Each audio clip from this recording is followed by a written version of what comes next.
هلو هلو. النهارده عاملين وصفه حلوه قوي شتويه كلنا بنحبها، الكبير قبل الصغير، وهي البليله. تعالوا نشوف هنعملها ازاي. هنا نص كيلو من الغله منقوعه 10 دقايق بس. اهم حاجه نغسلها كويس وننقيها. لتر من الحليب، معلقتين كبار من السكر، 3 معالق كبار كريم شانتيه، معلقتين كبار دقيق. معانا هنا حله فيها ميه مغليه هننزل فيها الغله. بسم الله. هنحط بقى دي ماده حفظ، يعني لحفظ البليله. ليه بقى؟ عشان لو قعدت معاكي في التلاجة اكتر وقت مش مشكله، يعني المعلقتين السكر اللي احنا هنحطهم دول ومش هيأثروا في السكر ولا حاجه، ما تقلقيش خالص، يعني مش هيخليها مسكره ولا حاجه.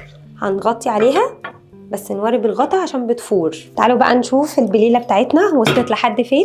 بصوا كده استوت الحمد لله معانا، وبرده هتكمل سواها في الحليب. هنشيل البليله بتاعتنا نصفيها بمصفى ونديها شطفه سريعه، وبعد كده نكمل بقيه الخطوات. معانا كده البليله بعد ما صفيناها واديناها شطفه في السريع. معانا لتر حليب، يبقى كده اللتر الحليب على نص كيلو بليله.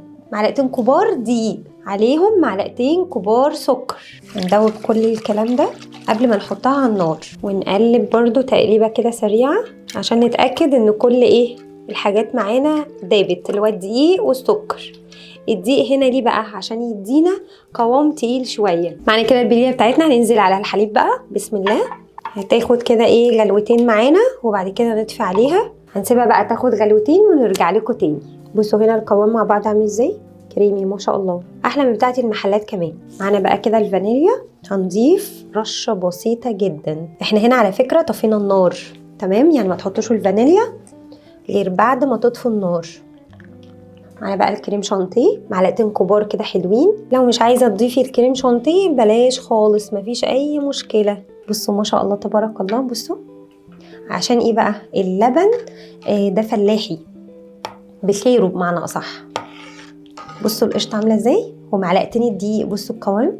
وعايزين برضو تضيفوا مكسرات ضيفوا، مش عايزين برضو براحتكم. المطبخ مطبخنا ومحدش له حاجه عندنا.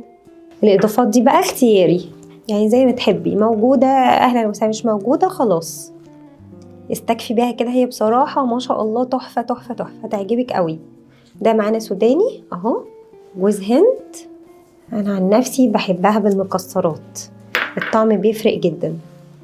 ودول مكسرات مجروشه، بندق بقى على كاجو على عين جمل. ممكن تحطيها صحيحه متحمصه براحتك خالص، انتي اللي هتاكلي. شوفي انتي بتحبي ايه واعمليه. يا رب تكون وصفتنا النهارده عجبتكم، البليله بالمكسرات. اتمنى تجربوها. متنسوش بقى اللايك والشير وكومنتاتكم الحلوه. باي باي.